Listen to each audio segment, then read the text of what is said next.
Can I Not Marry audio web novel chapter 23. Du Lacey, who got dragged down when Du Lacey finally understood what happened. Only a busy, beep, signal was heard at the other end of the phone. The president suddenly inexplicably called, with no rhyme or reason to finish his sentence, then hanging up the phone.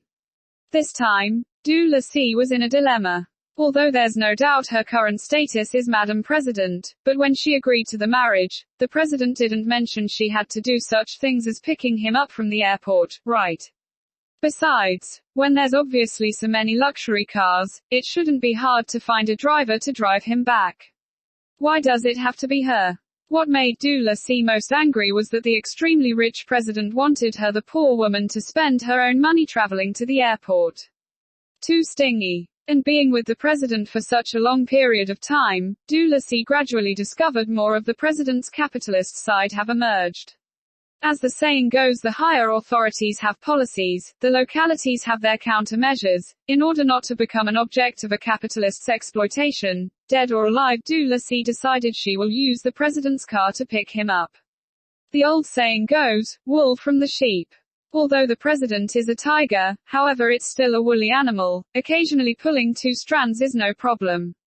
So, early next morning, Du Lacey went to find the chauffeurs. There was only the long-term chauffeurs who reside at the mansion on standby. Searching for a long time, she didn't find anyone, except the little buddy Xiao Fang washing the cars. Xiao Fang, where's Lao Fang? Du Lacey asked. Lao Fang have asked for leave to return home to attend a blind date. Come on. Did she really have to take the taxi? No, that won't do. That a dozen of notes. Du Lacey rolled her eyeballs towards Xiao Fang, who was the car. Xiao Fang. Du Lacey smiled insignificantly. Do you have a driver's license? Xiao Fang was frightened by Du Lacey plaintively glance. Madam. What do you want? It seems like a local tyrant was bullying a virtuous young woman. This abusive expression stimulated Du Lacey's queen factor. Nonsense. Quickly speak. Do you have a driver's license or not? It seems I do have one. Seems to be on you. Du Lacey finished speaking and hastily proceeded to pull Xiao Fang into the car. Move. Let's go to the airport. Madam. I haven't driven in a long time. Surely my driving wouldn't be smooth. Xiao Fang felt extremely troubled. You haven't driven in a long time. It just happens to give you a chance to practice before you forget. Besides, you have the same surname as Lao Fang. Just one glance and you'll know how to drive a car. It can't be wrong. So like this way, whether intimidation or threats by Du Lacey, the poor Xiao Fang, who was responsible washing the car, was forced to become a chauffeur. Sitting in the car, Du Lacey's heart was full of pride. Luckily Xiao Fang knew the place locally, and got him as the chauffeur, otherwise she would have suffered a great deal. It appears pulling out the president's tiger fur is going fairly smoothly. In smugly thought, seconds and minutes pasted quickly. 2 hours later. Xiao Fang, where are we? Du Lacey looked at the vast tracts of farmland outside the window, the gently breeze blow over, a variety of crops messy danced in the wind. Oh my god, what the hell is this place? Xiao Fang sat in the driver's seat like a quail. Madam, this. I don't know. That's right. Comrade Xiao Fang, first time being a chauffeur, have driven the wrong way. You're. Really? Du Lacey was in a hurry, looking at the time. It's almost 10 o'clock, what should she do? Quick. Drive back to the original route. Xiao Fang plaintively stared, reporting to Madam. We're out of gas. You. Du Lacey completely collapsed. How are you a driver?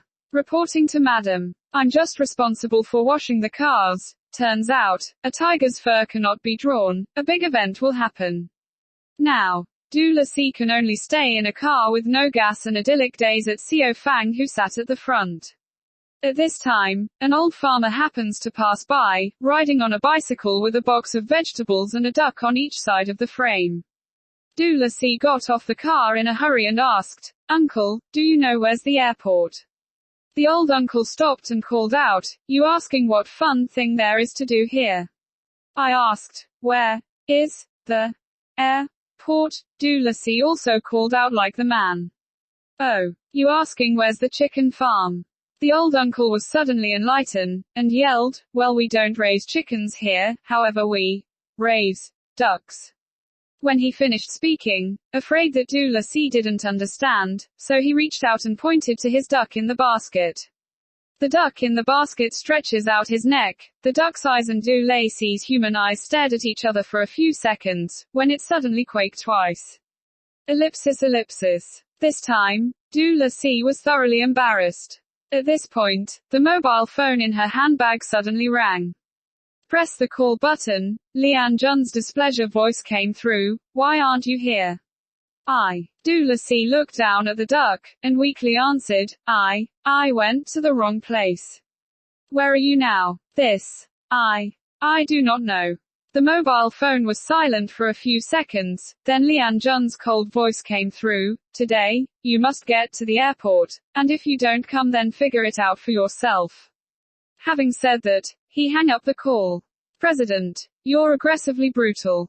Greater than underscore putting away her mobile phone, Du Lacy managed to smile, walking towards the uncle with the stretched out voice. Uncle, do you know how to go downtown from here? At downtown. I want to go to the city district. Oh. The uncle pointed to the side, shouting, that's the one. Du Lacy looked along the direction his fingers pointed towards and her lips couldn't help but twitch a bit.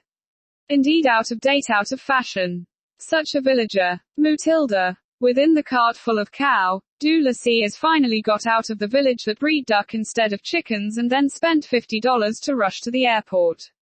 It was almost dark when she got off. Looking at the time was nearly 7 o'clock. She was sweating. Causing the president to wait so long. He must be angry, right? The thought of this, Du Lacy was slightly apologetic and afraid. However, upon seeing the president, the regrets and fear within her heart were all overshadowed by raging anger. This is too much. She spent one day of her wage, sat in a cow's carts, after much effort hailed a taxi, and discovered that the president was sitting idle in the car with the air conditioning blowing. At this point, upon seeing Du Lacy, Leanne Junn gestured at her and said, come in. He even dared talk to her in commanding tone. The fatigue, grievances and anger had a small outburst in Du Lacy's heart. She opened the door, rushed in, preparing to verbally abuse him. Leanne Junn suddenly opened his arms and gave her a big hug. Horrid thundering. Just thought of lightning over her head. Du Lacy froze in her location. There was a sense of fragmentation. Why did the president hug her? Why does the president have such enthusiasm? Why was the president so erratic, and played unforeseen cards? On top of that, she felt her heart was ready to jump out of her chest. The hug lasted a few seconds. Leanne Junn let go of her. His face restored a displeasure expression again. You know you were late for a few hours. Du Lacy was in a dissociated state. Leanne Junn frowned. Your body, what smell is it? Du Lacy regained her conscience, sniffed and embarrassedly replied, well, it appears to be cow dung. A sudden horror cuddle made the atmosphere in the car suddenly become very awkward. Because she was late for a long time, the president seems to be displeased. He remained silent. Once again, Du Lacy entered a dissociated state, her mind constantly emerged of the hug scene. Until the chauffeur said, we have arrived. The silent atmosphere was broken. Where is this? Du Lacy regained her conscience. She was surprised and looked around. Why didn't the president return home once landing? Came here instead. Hotel. Leanne Junn answered her dismissively. Hotel. Du Lacy didn't have time to react, and vaguely asked, why don't you go home? The question within her heart was soon resolved by Leanne Junn's simple words, need isolation. Isolation. Yes. Du Lacy have not heard it wrong. The flight the president flew from the United States, a Chinese passenger was found with abnormal temperature. After repeated inspection by the medical staff, he was confirmed as swine flu, thus have been rushed to hospital for treatment. Dozens of passengers on the same plane, including the president, and because close contacts of patients must be in a specified place for a 7-day quarantine. After knowing this, du Plessis wondered and asked, didn't the government allow those with close contact with the swine flu patient to be quarantined at home? Why did they come to a hotel for quarantine? You want me to kill Lao Fang and the others? Hearing this, du Plessis can't help but whisper, since you have to be isolated, why you asked me to? I can't. Lian Jun's eyes suddenly flashed a meaningful smile, and said in a steady voice, you also have to be isolated. Me. Du Plessis froze, and why should she also be isolated? Could it be because? A sense sinister of foreboding rose in du Plessis's mind. She suddenly thought of the hug, the president hugging her tightly, and for such long time. Yes, precisely because of this warm embrace, the innocent du Plessis who had nothing to do with swine flu suddenly leaped and upgraded to having close contact with the swine flu, needing to spend 7 days of isolation with the president. That moment du Plessis suddenly realized the president was so enthusiastic was only because of one reason, to drag her down.